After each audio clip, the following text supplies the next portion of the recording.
Dear नाब्ला सारखौहाय थाबैनो बख'सिगोन। बेखौ नाजादों दुलाराय बर' फरायसा आफादनिफ्राय।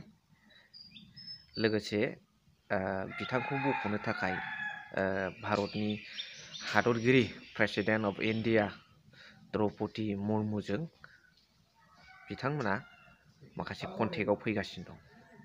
स' बेखौ भिडिअनि जोबनाय फारसे सावरायहैगोन। बेजों लोगोसे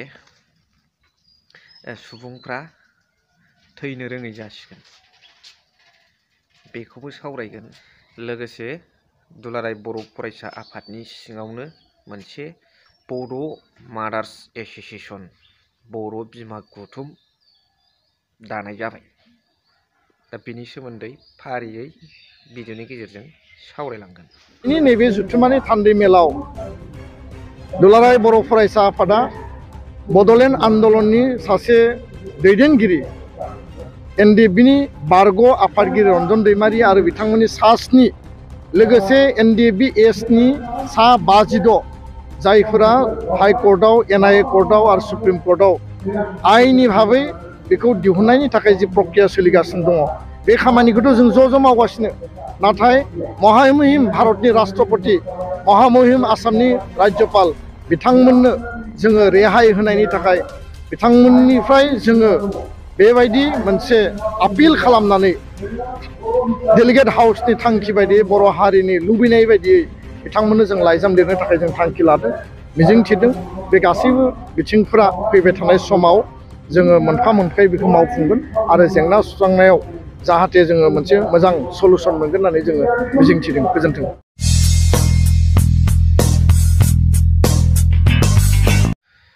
hello everyone, once again welcome back to the channel. दिनैनि गोदान भिडिअ नोंथांमोन बयखौबो गोसो गोथारै बरायबाय। लोगोसे आसा खालामो इसोरनि अननायाव नोंथां बयबो मोजां दं।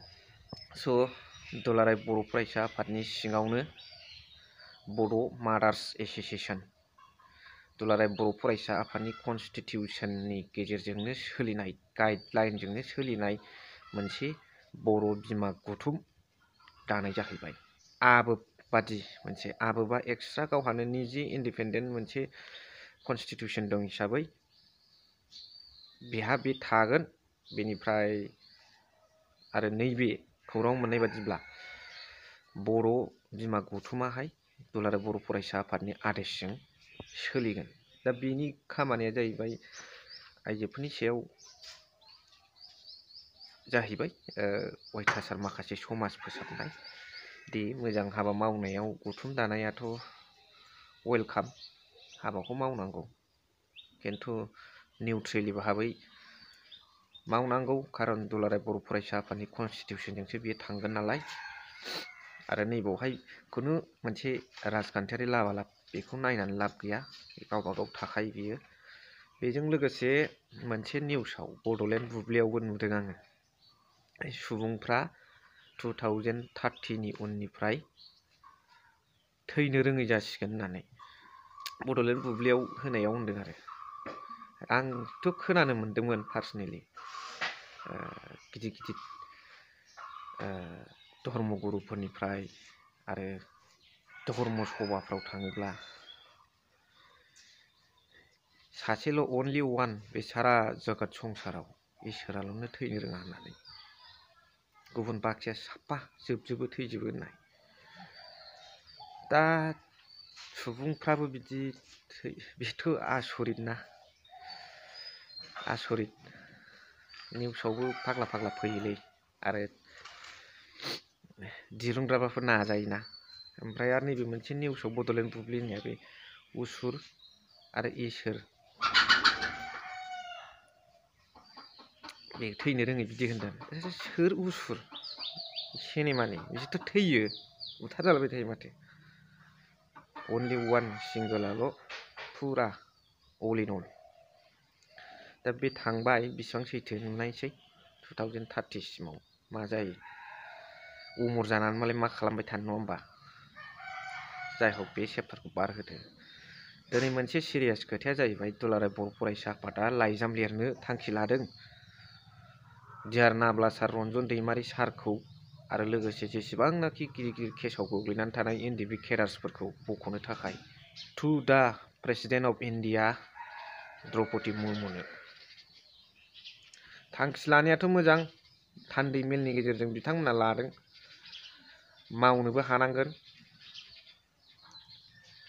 आरो ओरैबादि थांखि लानानै फोसावनायाथ' फोसावहरखाबाय, रायजो राजाफ्रा मिथिबाय, ससियेल मिडियायाव गोसारबाय, खिन्थु बिथांमोना बबे समसिमाव मावफुंनो हायो, बरनथारमारनो हानो हाया। आयेननि प्रक्रियायै थांनो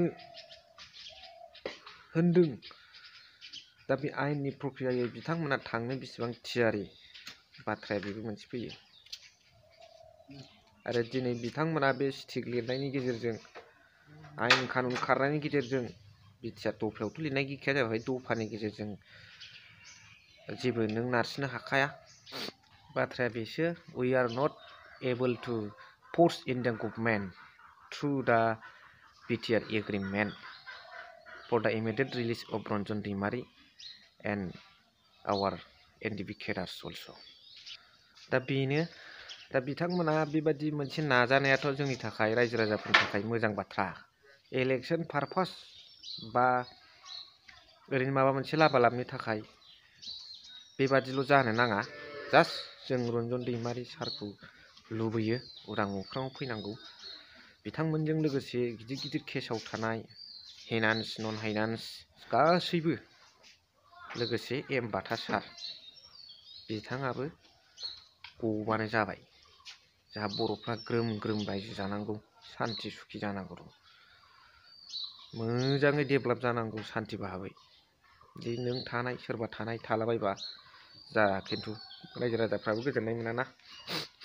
दा बेखायनो बिथांमोना जुदि दुलाराय बर' फरायसा आफादखौ आं मोजां मोनदों, थांखिखौ लादोंबा जोबजासिम जाफुंजासिम नाजालांबाय था। एसे एनै समाथ' नांखायो, कन्टिनिउ मोनसे पजिटिभ रिजाल्टखौ। दिपेन बर' सार, नोंनिसिम आङो पार्सनेलि रिकुवेस्ट खालामबाय, मोजां पजिटिभ रिजाल्टखौ, बे दियार नाब्ला सारनि सायाव पजिटिभ रिजाल्टखौ थाबैनो होबानो जाबाय। मैं दिपेन बर' सारत अनुरोध करिছো এই ভিডিওর দ্বারা যে অতি শীঘ্রই অতি সোনকালে দিয়ার নাब्ला सारत উপরত पजिटिभ रिजाल्टखौ ससियेल मिडियार द्वारा दिदिले হয়। बेनो स' दिनैनि भिडिअखौ एसेखिनियावनो दोनथ'बाय। थेंक इउ भेरि माच फर वाचिं, लाभ इउ अल।